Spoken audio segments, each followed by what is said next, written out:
சூர்யா, என் பையனை என்ன பண்ண என அலறி அடித்துக் கொண்டு சுந்தரி மனோகரனை நோக்கி ஓடினாள். மனோகரன் வாயிலிருந்து ரத்தம் வழிந்து கொண்டிருந்தது. என் பையனை அடிச்ச உன்னை நான் சும்மாவே விட மாட்டேன். என்ன தைரியம் இருந்தா என் கண்ணு முன்னாடியே என் பையனை அடிப்ப. வனிதா, உன் மருமக எப்படி என் பையனை அடிச்சிருக்கான்னு பாரு. இதுக்கெல்லாம் நான் சும்மாவே விட மாட்டேன் என்ற சுந்தரி சூர்யாவை முறைத்துக் கொண்டே நின்றாள். சும்மா விட மாட்டீங்களா? அப்ப என்ன பண்ணுவீங்க? இந்த அடிக்கும் சேர்த்து இன்னும் கொஞ்சம் 1 லட்சம் வாங்குவீங்களா என்று சூர்யா சுந்தரியை பார்த்து மிரட்டினான். பதட்டத்தில் அவனிடமிருந்து விலகி நடந்து சென்று கொண்டிருந்த சுந்தரி பின்னால் இருந்த டேபிளில் எடுத்து கீழே விழுந்தாள். போதும், நிறுத்து சூர்யா. நல்லா இருந்த குடும்பத்தை நிம்மதியா இல்லாம ஆக்குனதே நீதான். என்ன தைரியம் இருந்தா ஏன் முன்னாடியே அவனை அடிப்ப? மரியாதையா அவங்க கால்ல விழுந்து மன்னிப்பு கேளு, இல்ல இந்த வீட்டை விட்டு வெளியே போ. அம்மா, போதும், நிறுத்துங்க. சூர்யா உங்க வீட்டு வேலைக்காரன் கிடையாது நீங்க சொன்ன உடனே செய்யறதுக்கு. அவன் என் புருஷன். இதுக்கு மேல ஒரு வார்த்தை பேசாதீங்க. ரோட்ல போற பால்காரருக்கு கொடுக்கற மரியாதையை கூட நீங்க அவருக்கு கொடுக்கறது இல்ல. இதுக்கு மேலயும் என்னால பொறுத்துக்க முடியாது. வீட்ல எனக்கு என்ன மரியாதை இருக்கோ அதே மாதிரி என் புருஷனுக்கும் இருக்கணும் என்று பிரீத்தி உள்ளுக்குள் அடக்கி வைத்திருந்த ஆதங்கத்தை கொட்டி தீர்த்தாள். பிரீத்தி ஆவேசமாக பேசியதை கேட்டு வனிதா வாயடைத்து போய் நின்றாள். சூர்யா, அப்படியே நில்லு. நான் சொன்னது உன் காதுல விழலையா? மன்னிப்பு கேட்காம எங்க போலான்னு இருக்க? இந்த வாசலை இப்ப நீ தாண்டுனா திரும்ப இந்த வீட்டுக்குள்ள வரவே முடியாது என்று வனிதாவின் குரல் கேட்டதும் வாசப்படியில் கால் எடுத்து வைக்க போன சூர்யா அப்படியே நின்றான். பின் வனிதாவை பார்த்து சிரித்தவன் அங்கிருந்து வேகமாக கிளம்பினான். குட்டி போட்ட பூனை போல வாசலுக்கும் வனிதாவிற்கும் குறுக்கே பிரீத்தி ஓடிக்கொண்டே இருந்தாள். பின் சூர்யாவை துரத்தி கொண்டு பிரீத்தி வாசலில் கால் எடுத்து வைக்க, நீ என்ன நினைச்சிட்டு இருக்க பிரீத்தி? அவன் பின்னாடி போற? என்ன தைரியம் இருந்தா அம்மாவை மதிக்காம போனவன் பின்னாடி போவ? வீட்டுக்குள்ள திரும்ப உன்னை உள்ள விட்டுருவேன்னு நினைக்கிறியா? உனக்கும் அதேதான். இந்த வாசலை விட்டு தாண்டுனா இனி இந்த வீட்டுக்குள்ள யாரும் வராதீங்க என்று வனிதா எச்சரித்தாள். இவ்வாறு கூறினால் கண்டிப்பாக பிரீத்தி சூர்யாவை பின்தொடர்ந்து செல்ல மாட்டாள் என்று வனிதா கணக்கு போட்டாள். ஆனால் பிரீத்தி வேகமாக சூர்யாவை பின்தொடர்ந்து ஓடியது வனிதாவுக்கு வருத்தமாக இருந்தது. கடைசி வரைக்கும் ஃபேமிலி மொத்தமும் டிராமா ஆடி என்னமா நடிக்கிறீங்க என்று சுந்தரி தன்னுடைய கைகளை தட்டி கொண்டே மனோகரன் அருகிலிருந்து எழுந்து நின்றாள். சுந்தரி, போதும். உனக்கு மறுபடியும் சொல்லணுமா? இந்த வீட்டை விட்டு வெளியே போ, திரும்ப வராத என வனிதா கத்தினாள். வீட்டை விட்டு வெளியே வந்த சூர்யாவிற்கு வருத்தமாக இருந்தது. சூர்யா, நில்லு என்ற பிரீத்தி அவன் பின்னால் இருந்து மூச்சு முட்ட ஓடி வந்தாள். ஓடி வந்த களைப்பில் இழுத்து மூச்சு வாங்கியபடி நின்றாள். பின் மெதுவாக பேச ஆரம்பித்தாள். சூர்யா, ஐம் சாரி என்ற பிரீத்தியின் கண்கள் கலங்கியிருந்தது. சூர்யாவின் வேதனை பிரீத்திக்கு புரிந்தது. பைத்தியம், நீ என்ன தப்பு பண்ண? நீ என்கிட்ட மன்னிப்பு கேட்கவே கூடாது என்று கூறிக்கொண்டே மெதுவாக பிரீத்தியின் தலைமுடியை வருடினான். வனிதா செய்த தவறுக்காக பிரீத்தி வருந்தக்கூடாது என்று நினைத்தான்.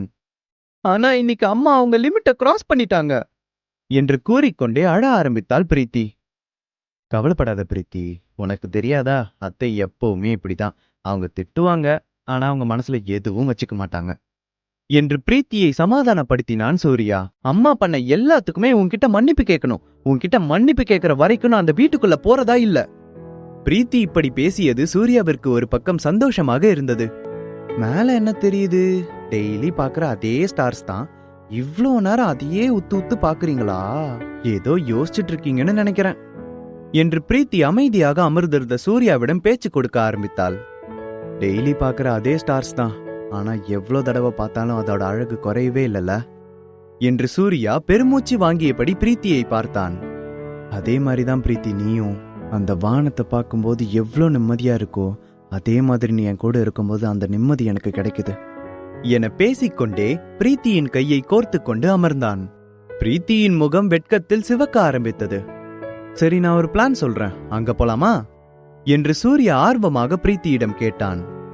இப்போ ரீடெவலப் ஆக போகுதே, உன் ப்ராஜெக்ட் ஏரியாக்கு பக்கத்துல இருக்க வில்லாக்கு போலாமா என வானத்தை பார்த்து கொண்டே கூறினான் சூர்யா. அந்த வில்லா யாரோடது தெரியுமா? சும்மா விளையாடாதீங்க, எட்டி பார்க்க கூட நம்மள விட மாட்டாங்க. அன்னைக்கு பேச்சுக்கு அந்த ஏரியா பிடிச்சிருக்குன்னு சொன்ன, அத ஞாபகம் வச்சுக்கிட்டு இப்ப கேக்குறீங்களா? சும்மா விளையாடாதீங்க Surya.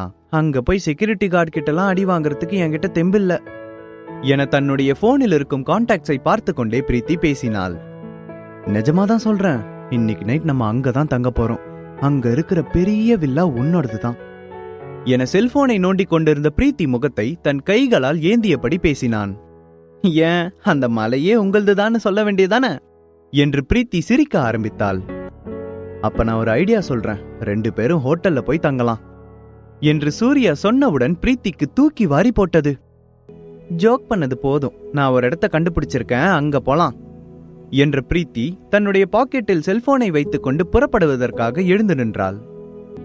Don't waste time Surya, இப்பவே நல்லா குளிர ஆரம்பிச்சிருச்சு. நடு ராத்திரியில இங்க அடிக்கிற குளிர்ல நம்ம நடுங்கியே செத்துருவோம் என்று பிரீத்தி பெஞ்சில் அமர்ந்திருந்த சூர்யாவின் கையை பிடித்து இழுத்தாள். எங்க போறேன்னு சொன்னாதான் நான் வருவேன் என்று சிறு குழந்தை போல சூர்யா அடம் பிடித்து அங்கேயே அமர்ந்து கொண்டான். சார் சொன்னாதான் வருவீங்களோ? இப்ப நம்ம ஸ்னேகா வீட்டுக்கு தான் போக போறோம் என பிரீத்தி கூறியதும் சூர்யாவிற்கு தூக்கி வாரி போட்டது. ஸ்னேகா என்ற பெயரை சூர்யா எதிர்பார்க்கவே இல்லை. ஸ்னேகா வீட்டிற்கு செல்வதற்கு பதிலாக வனிதாவிடம் மன்னிப்பு கேட்டு விடலாம் என்பது போல சூர்யாவிற்கு தோன்றியது. ஸ்னேகாவின் வீடு பிரீத்தியின் வீட்டிலிருந்து சற்று தொலைவில் இருக்கிறது. அவளுக்கென்று தனியாக ஒரு பெரிய வில்லா கட்டியிருந்தாள். இப்போதைக்கு அவளுடைய வீட்டுக்கு செல்வதை தவிர வேறு வழி சூர்யாவிற்கும் தெரியவில்லை. அதனால் ஸ்னேகாவின் வீட்டிற்கு செல்வதற்கு அரைகுறை மனதுடன் சம்மதித்தான். அதே நேரத்தில் தன்னுடைய வீட்டிற்கு பிரீத்தியும் சூர்யாவும் வருவதை ஸ்னேகா தெரிந்து கொண்டாள். இனிமேதான் என்னோட ஆட்டத்தை பார்க்க போற சூர்யா என்ற ஸ்னேகா வில்லத்தனமாக சிரித்தாள். அவள் சிரிப்பில் பல அர்த்தங்கள் இருந்தன. ஸ்னேகாவிடம் மாட்டிக்கொள்ள போகும் சூர்யாவின் நிலை எப்படி இருக்க போகிறது? தொடர்ந்து கேளுங்கள் தி பாஸ் உங்கள் பாக்கெட் எஃப்எம். சூர்யா, என் பையனை என்ன பண்ண என அலறி அடித்துக் கொண்டு சுந்தரி மனோகரனை நோக்கி ஓடினாள். மனோகரன் வாயிலிருந்து ரத்தம் வழிந்து கொண்டிருந்தது.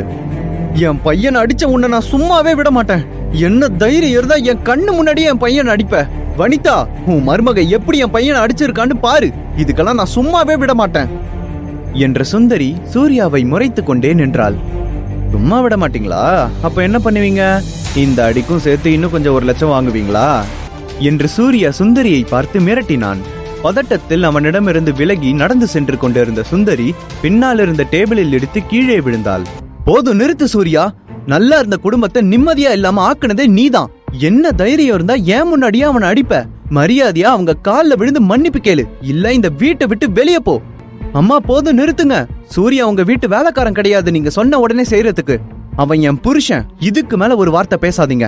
ரோட்ல போற பால்காரருக்கு கொடுக்கற மரியாதையை கூட நீங்க அவருக்கு கொடுக்கறது இல்ல. இதுக்கு மேலயும் என்னால பொறுத்துக்க முடியாது. வீட்ல எனக்கு என்ன மரியாதை இருக்கோ அதே மாதிரி என் புருஷனுக்கும் இருக்கணும் என்று பிரீத்தி உள்ளுக்குள் அடக்கி வைத்திருந்த ஆதங்கத்தை கொட்டி தீர்த்தாள். பிரீத்தி ஆவேசமாக பேசியதை கேட்டு வனிதா வாயடைத்து போய் நின்றாள். சூர்யா, அப்படியே நில்லு. நான் சொன்னது உன் காதுல விழலையா? மன்னிப்பு கேட்காம எங்க போலான்னு இருக்க? இந்த வாசலை இப்ப நீ தாண்டுனா திரும்ப இந்த வீட்டுக்குள்ள வரவே முடியாது என்று வனிதாவின் குரல் கேட்டதும் வாசப்படியில் கால் எடுத்து வைக்க போன சூர்யா அப்படியே நின்றான். பின் வனிதாவை பார்த்து சிரித்தவன் அங்கிருந்து வேகமாக கிளம்பினான். குட்டி போட்ட பூனை போல வாசலுக்கும் வனிதாவிற்கும் குறுக்கே பிரீத்தி ஓடிக்கொண்டே இருந்தாள். பின் சூர்யாவை துரத்தி கொண்டு பிரீத்தி வாசலில் கால் எடுத்து வைக்க, நீ என்ன நினைச்சிட்டு இருக்க பிரீத்தி? அவன் பின்னாடி போற? என்ன தைரியம் இருந்தா அம்மாவை மதிக்காம போனவன் பின்னாடி போவ? வீட்டுக்குள்ள திரும்ப உன்னை உள்ள விட்டுருவேன்னு நினைக்கிறியா? உனக்கும் அதேதான். இந்த வாசலை விட்டு தாண்டுனா இனி இந்த வீட்டுக்குள்ள யாரும் வராதீங்க என்று வனிதா எச்சரித்தாள். இவ்வாறு கூறினால் கண்டிப்பாக பிரீத்தி சூர்யாவை பின்தொடர்ந்து செல்ல மாட்டாள் என்று வனிதா கணக்கு போட்டாள். ஆனால் பிரீத்தி வேகமாக சூர்யாவை பின்தொடர்ந்து ஓடியது வனிதாவுக்கு வருத்தமாக இருந்தது. கடைசி வரைக்கும் ஃபேமிலி மொத்தமும் டிராமா ஆடி என்னமா நடிக்கிறீங்க என்று சுந்தரி தன்னுடைய கைகளை தட்டிக்கொண்டே மனோகரன் அருகிலிருந்து எழுந்து நின்றாள். சுந்தரி, போதும். உனக்கு மறுபடியும் சொல்லணுமா? இந்த வீட்டை விட்டு வெளியே போ, திரும்ப வராத என வனிதா கத்தினாள். வீட்டை விட்டு வெளியே வந்த சூர்யாவிற்கு வருத்தமாக இருந்தது. சூர்யா, நில்லு என்ற பிரீத்தி அவன் பின்னால் இருந்து மூச்சு முட்ட ஓடி வந்தாள். ஓடி வந்த களைப்பில் இழுத்து மூச்சு வாங்கியபடி நின்றாள். பின் மெதுவாக பேச ஆரம்பித்தாள். சூர்யா, ஐம் சாரி என்ற பிரீத்தியின் கண்கள் கலங்கியிருந்தது. சூர்யாவின் வேதனை பிரீத்திக்கு புரிந்தது. பைத்தியம், நீ என்ன தப்பு பண்ண? நீ என்கிட்ட மன்னிப்பு கேட்கவே கூடாது என்று கூறிக்கொண்டே மெதுவாக பிரீத்தியின் தலைமுடியை வருடினான். வனிதா செய்த தவறுக்காக பிரீத்தி வருந்தக்கூடாது என்று நினைத்தான். ஆனா இன்னைக்கு அம்மா அவங்க லிமிட்டை கிராஸ் பண்ணிட்டாங்க என்று கூறிக்கொண்டே அழ ஆரம்பித்தாள் பிரீத்தி.